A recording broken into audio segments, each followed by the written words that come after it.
Okay, so we're now going to get into the real nuts and bolts here on solutions. We'll talk about concentrations of solutions.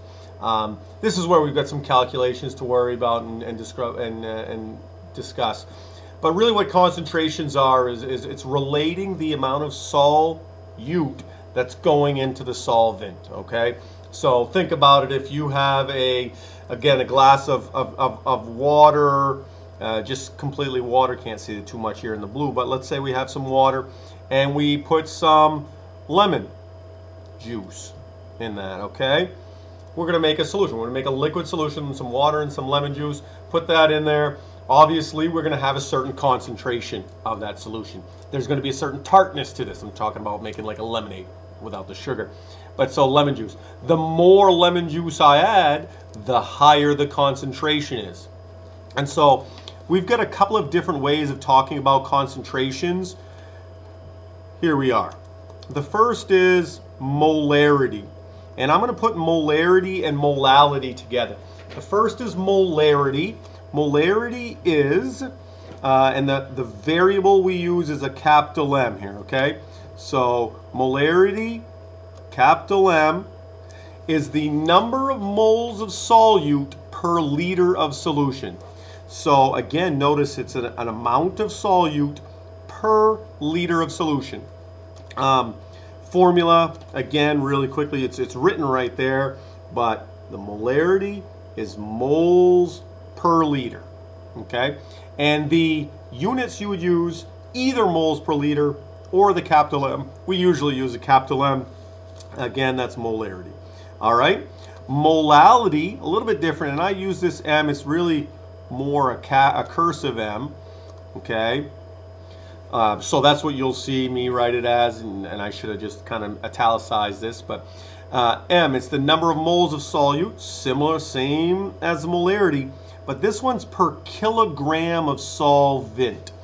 A lot of times this is when you would use molality for a solid solution, or two liquids. Molarity oftentimes in your aqueous solution, so when you're putting a solid in water or whatnot. But molality, similar, molality, only difference Cl, and again the variable we use is the cursive M, and that's also not only variable but also the units, molality or molal, okay?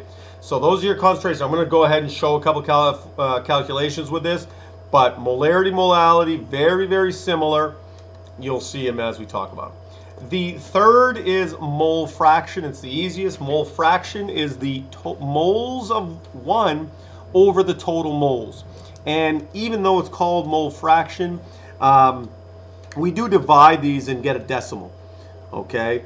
So it's called mole fraction, but you do divide. So say you have, and mole fraction is as simple as saying if you have 2 moles of A, 3 moles of B, and 5 moles of C, what's the mole fraction of each? Well, it would be 2 over 10, 3 over 10, and 5 over 10.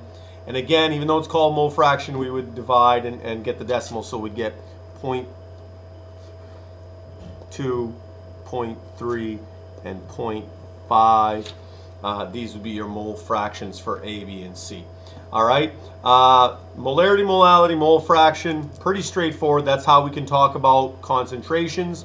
I do want to mention a fourth, and this one, I don't want to get into great detail. Percent concentration, it's just like percent composition.